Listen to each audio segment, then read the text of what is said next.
a certain degree after you overreach a certain amount. California was one of the very first states to adopt this policy.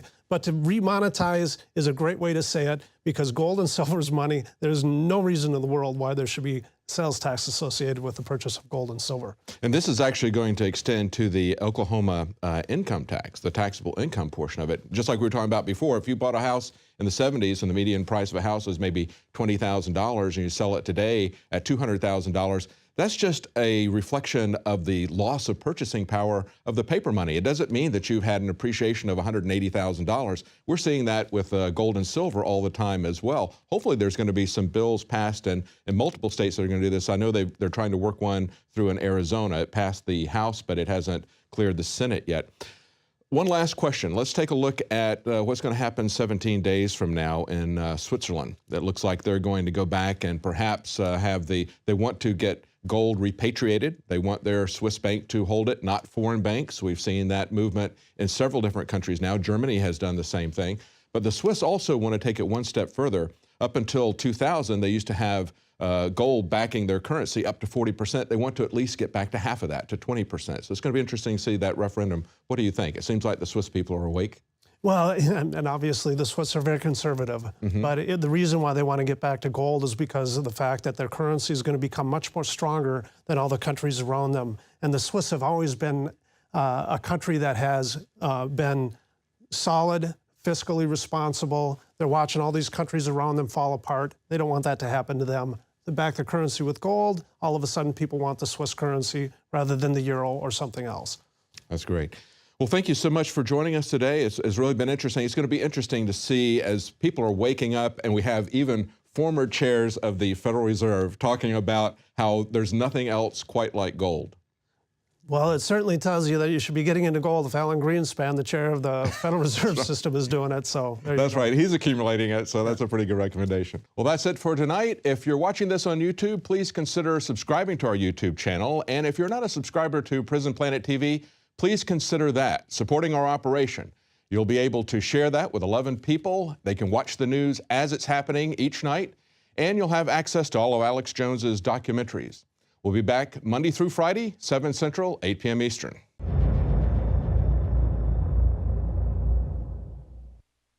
Celebrate the spirit of freedom and liberty upon which our nation was founded at INFOWARSShop.com. Molon Lave is ancient Greek for come and take it. This popular design combines both classic Greek Spartan imagery with modern M16 assault rifles. Now available in women's tees and proudly made in the USA. Celebrate the spirit of 1776 with the George Washington brass belt buckle or this incredibly sharp-looking 1776 hat.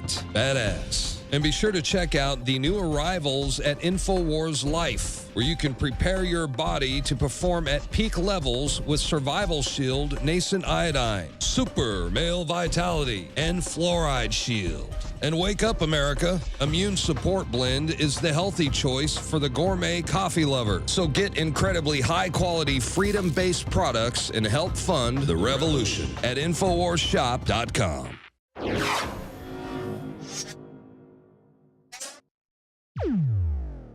It is now mainstream news that disease rates in this country and around the world are absolutely skyrocketing, specifically with mental illness. And reports have shown that about 50% of all of us are going to be diagnosed with a mental illness some point in our lives.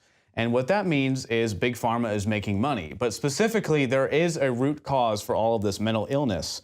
And we're going to talk about what no one has talked about before. The studies are out there. We can do the research for ourselves and find out about it. But the mainstream has not yet correlated this key link to why you're losing gut bacteria and how that is literally driving you insane. And there's no reason why the mainstream media isn't reporting on it, but it's been found now how the government-approved system, the big agricultural system, the biotech industry, is literally making you insane. And we're going to talk about how to reverse it. So I'm here with Dr. Group, who's been looking at this issue for over 20 years, and we're going to talk about it specifically and what you can do to reverse these effects. Dr. Group, let's talk about gut bacteria, Roundup, GMOs, and what's going on. So let's talk specifically about the role of gut bacteria first and foremost.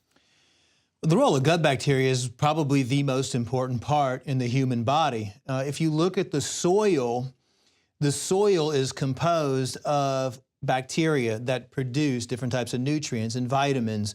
It's composed of worms. In a perfect scenario, it really there's a symbiotic relationship between the earth and the body. You know, the body is 90% water, the earth is 90% water. And the earth contains nutrients and minerals, the body contains nutrients and minerals. So what's really happening when you look at all the diseases today is you have to take it even a step further and look at where is the food coming from. Whether it's, if you're eating meat and it's coming from animals, what do they eat? Well, they eat from the ground, supposedly. But when you have genetically modified crops and you're feeding animals, pumping them full of antibiotics, and you're feeding them non-natural things and they're not allowed to eat from the earth, that becomes a whole different scenario. So getting back to the gut bacteria and how important it is, first you have to look at the soil content. Right now we have excessive air pollution and toxins, mercury, aluminum in the air. We have acid rains coming down onto the soil. So the soil is dying. And if the soil dies, the probiotics in the soil, then they're ultimately not going to get in the animals which people eat, and they're not going to get into the fruits and the vegetables and the nuts and the seeds and all the grains that people end up consuming.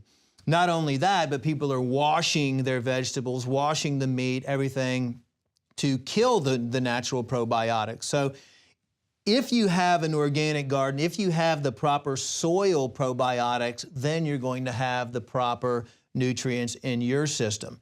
But if you consume excess coffee, if you consume excess alcohol, you eat excess meat, which is acidic, you're taking in genetically modified foods, you're taking in acidic beverages, energy drinks, different types of artificial drinks, artificial sweeteners, MSG, microwaved food, cooked food that's contaminated, then ultimately what you're doing is you're killing off the soil in your body, which lines your intestinal tract, just like the soil of the earth lines the earth. So the same thing is actually happening in the human body right now, and if you take that away, then you're going to get holes in your intestinal lining, leaky gut syndrome, and you're going to start getting all these things absorbed into the system. You're going to be nutrient deficient, ultimately leading to one of the many disease processes that we're facing today. So it's a two-step process, and that's what's really important to understand.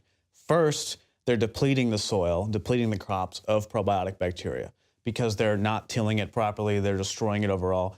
But really what I think it is Monsanto's Roundup, the glyphosate. Because if you think about it, glyphosate is patented and registered as an antibiotic. And that's the key. It's really a two-step process because they're depleting the soil of the probiotic bacteria that we need. They're depleting it in all of the crops. And specifically, they're not tilling the fields and all that stuff. They're not letting it rest and everything that we've been doing for thousands of years.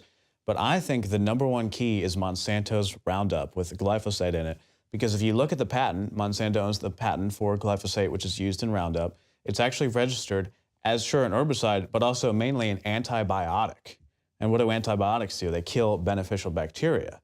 So it's a two-step process. And then you're eating crops which are sprayed with Roundup. So you're eating antibiotics all the time, and then you're drinking the alcohol. Then you're taking the genuine pharmaceutical antibiotics. And what all this is doing, it's a culmination. You know, isn't it just a culmination of a biological attack on your body? And I just want to reference one key piece, one study I want everyone to look up, the UCLA piece from UCLA. Changing gut bacteria through diet affects brain function, UCLA study shows. This is from May 28, 2013. And I know we talked a long time ago. You've known this since, I guess, the 80s or 90s. You've already known this for a long time, but now the UCLA is actually looking into it. And it says UCLA researchers now have the first evidence that bacteria ingested in food can affect brain function in humans. The first evidence, yeah, right, it's been known for a long time. An early proof of concept study of healthy women, they found that women who regularly consumed beneficial bacteria known as probiotics through yogurt showed altered brain function, both while in a resting state and in response to an emotional task. So what's going on is these women in the study who have beneficial probiotic bacteria in their guts are responding to things differently at a base level. But then once they get really depleted, In response to the task, these women had a decrease in the engagement of widespread network in the brain that includes emotion, cognition, and sensory-related areas. The women in the other two groups showed a stable or increased activity. So without the beneficial gut bacteria, your brain is sending signals throughout your gut and your body, and they're not working properly. Literally, and you can look at Science Daily too, you're causing mental illness when you don't have a proper gut-flora relationship. Isn't that true? And that's why everyone, I believe, is seeing increased rates of mental illness, because they're destroying their bodies with every single thing they're doing on a daily basis, and the Roundup, and then Monsanto's sitting back calling us quacks. You're exactly right. And I've been studying gut health for years and years and years, and every time I try to go into a different direction, it always brings me back to gut health. And whether you study fluoride, long, right? Whether you study GMOs, whether you study gluten, mineral deficiency, vitamin deficiency, it doesn't matter. Every single negative health complaint or symptom or disease, including cancer, you can track back to gut health. That's why it's so important that people take care of their gut health and eliminate the toxins in their life. Breathe clean air, drink clean water. Another thing that the gut needs a lot of is clean water, and people are not putting that amount into their system. So you have to think of it like growing your own organic garden inside of your body. And how you do that is eliminate all the things that are going to cause harm in your gut. And it's as simple as keeping your gut cleansed with an oxygen-based cleanser like Oxy Powder on a regular basis, and using a good probiotic supplement to keep those probiotic organisms working for you in your body and fighting off any of the negative bacterial organisms. A lot of people have an overgrowth of candida in their gut, a yeast, and they have worms or they have parasites. And all of those things attack the host mechanism when there's an imbalance in the system. And the medical practitioners do not address gut health because they know that one of the easiest ways to repair health in the body and to boost the immune system, in studies, it's been shown that 70% of your immune system is in the gut. Your appendix rules your whole body. It tells your endocrine system what to do, your neurological system what to do. Fix the gut, fix the body. That's the solution. And then they don't know that they have candida, they have worms, or they have megaparasites in their body. They just feel bloated all day. They can't digest their food. I mean, I've battled with candida for a long time. Once you realize what it is, then you can go in and actually systematically affect the solution. But I think the key thing is that doctors now are realizing this. I mean, you've realized it for 30 years now. But I've gone to the mainstream doctors, and they're even saying, hey, you know, you might want to check if you have candida and all of this, because it's becoming so clear with these studies. The thing that I don't like about these studies is they act like it's some type of revolutionary new secret that your gut is actually important.